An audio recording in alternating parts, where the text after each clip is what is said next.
Okay, good morning, students. Today we shall discuss about the ocean thermal energy conversion.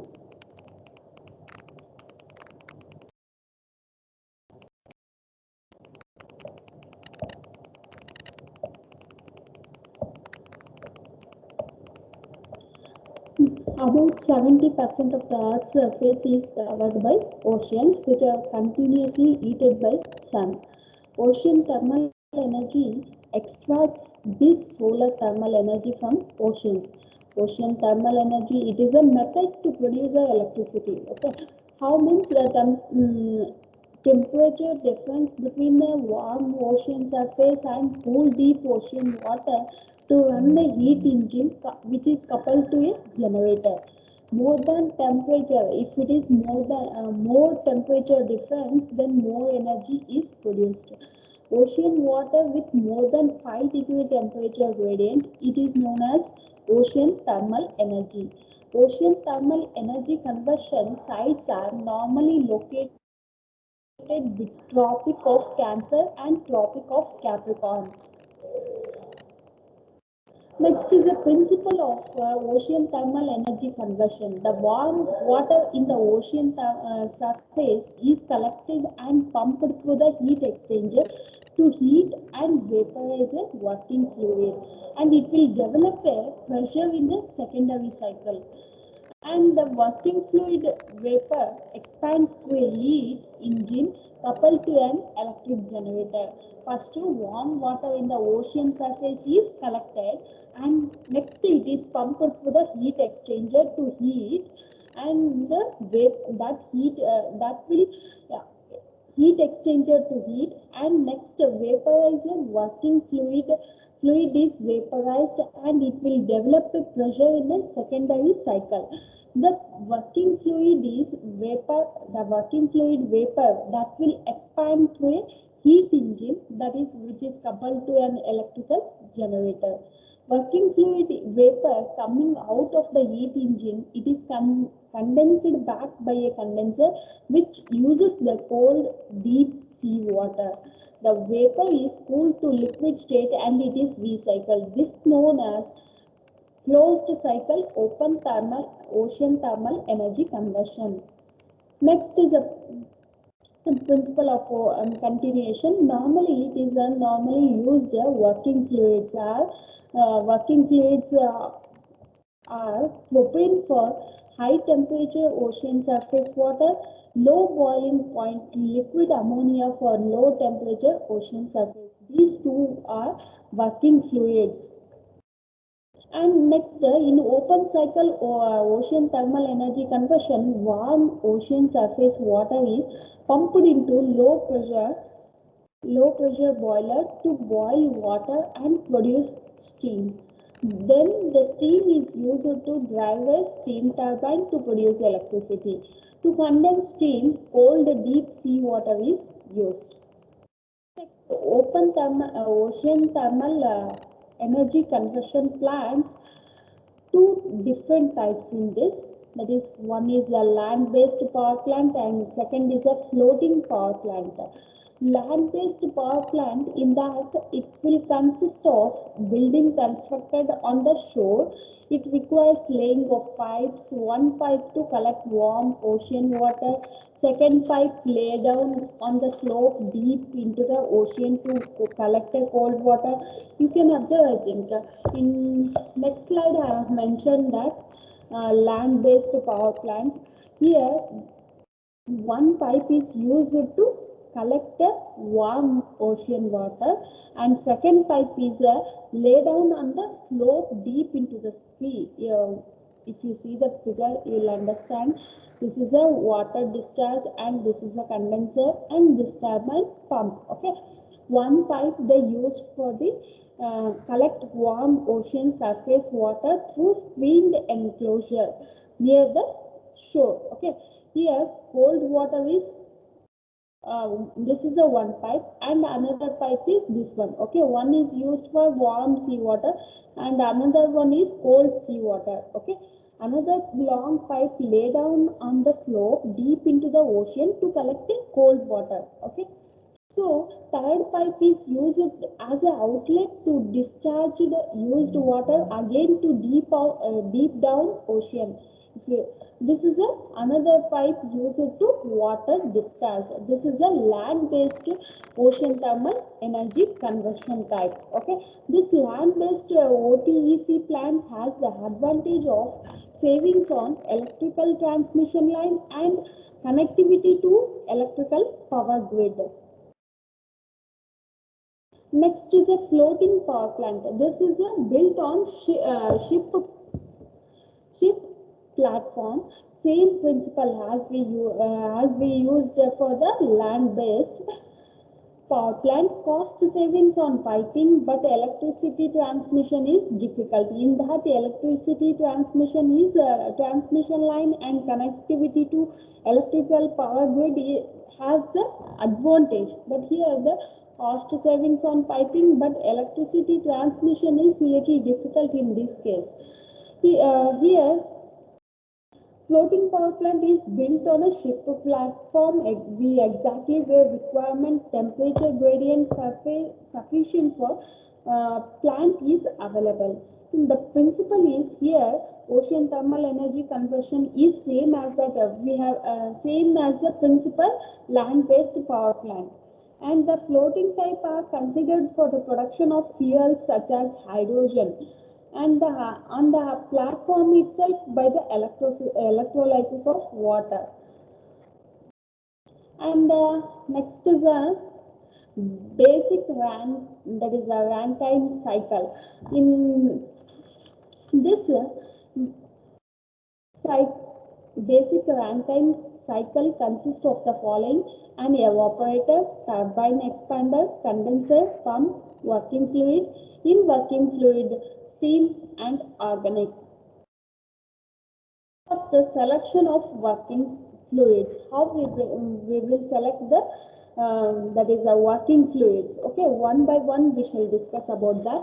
First is a chemical stability and compatibility. In that, certain organic fluids are more prone to decompose.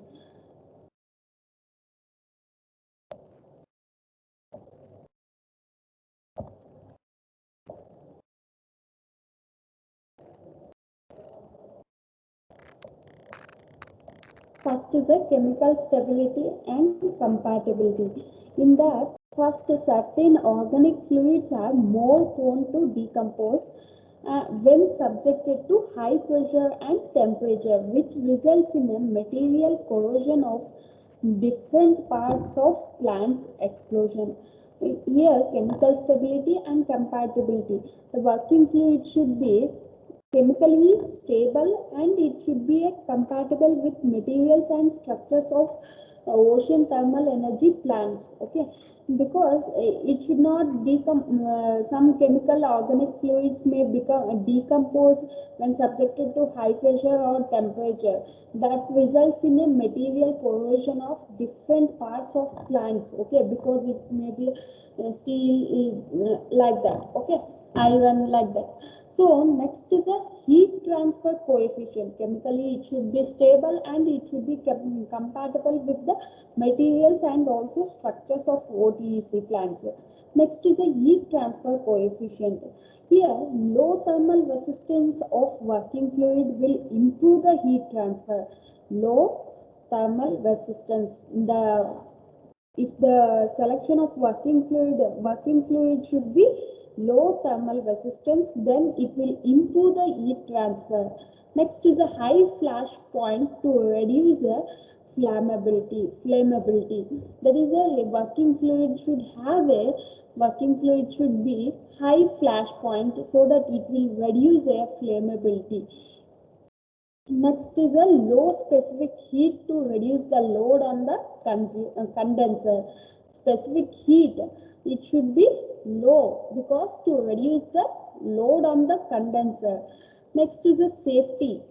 Safety, that is in that Working fluid should be non-corrosive and non-toxic and non-inflammable and having a mixed maximum allowable concentration and explosion limit. Okay, it should not get affected to the environment, and so the safety is also important. It should not produce a working fluid should be a non-corrosive, non-toxic and non-inflammable. Okay, inflammable it is the next is the environmental acceptability. Environmental, whatever we start a plant or install a plant, environmental acceptability is more important, because low toxic environmental acceptability in that low toxicity and working fluid will minimize water contamination. The environmental risk of the plant is low. Next is a low cost. Uh, cost should be low, and the availability, the source, the fluid should be available. Okay, the ease of availability and low cost of working fluid also important. This is the selection of working fluid. Okay, in next class we shall discuss about this once again basic Rankine cycle, or we shall discuss about these are the components. Once again I repeat: an evaporator, turbine expander and condenser, pump, working fluid, steam Rankine cycle, organic Rankine cycle. In open cycle, that is a open cycle plant, ocean thermal energy conversion plant, warm seawater is used as a working fluid. Once again I repeat: in open cycle, warm seawater is used as a working fluid. But in case of closed cycle, low boiling point, ammonia or propane is used. I have already said here fluid. You can observe here propane or low boiling point liquid ammonia is used when a closed type. Okay, it is used in a closed type. Warm ocean surface water flows into the evaporator. Warm water will flow into the evaporator. Warm water will flow into the evaporator, which is a high temperature heat source. Which is a high temperature heat source. And the next, a fluid pump is utilized. A fluid pump is utilized. Warm water will flow. You can observe heat from solar energy or warm sea water. This will go like this. Okay, this is the next pump. A fluid pump is utilized to force the fluid in a heat evaporator where liquid where liquid fluid vaporizes where liquid fluid will be vaporized. Okay, a fluid pump is utilized to force the fluid in a heat evaporator. After going to the heat evaporator, that will become a vaporized. Okay, that will become evaporation, vaporized, and that will be vapor of boiling fluid enters the turbine. Okay, that is entered to the turbine. Okay, here cold water, cold sea water, next pump, next after that it is a evaporator, or we can say from this we get output vapor. From this it is gone to the turbine. Okay, from turbine we get the generation, that is a turbine. When the vapor of boiling fluid enters the turbine expander coupled with an electrical generator to generate electrical power. The vapor released from the turbine enters into the condenser. You can observe this is a clear picture regarding the explanation. First, cold sea water is entered to the pump, and here the in pump fluid pump. This is a fluid pump which will give a force. It is utilized to force the fluid. It will force the fluid to go to the evaporator, and from evaporator we get the output vapor. From that vapor is gone to the turbine, and that is output is electricity. Okay, and whatever the Here, output of the turbine which is coupled to the generator which will produce the electricity. Okay. Next, the vapor released from the turbine. Okay. The vapor which is released from the turbine, that is gone to the condenser. Okay. Where it will condenses. The cold deep sea water is pumped through the condenser for heat rejection from vapor fluid and condenses it as a liquid fluid.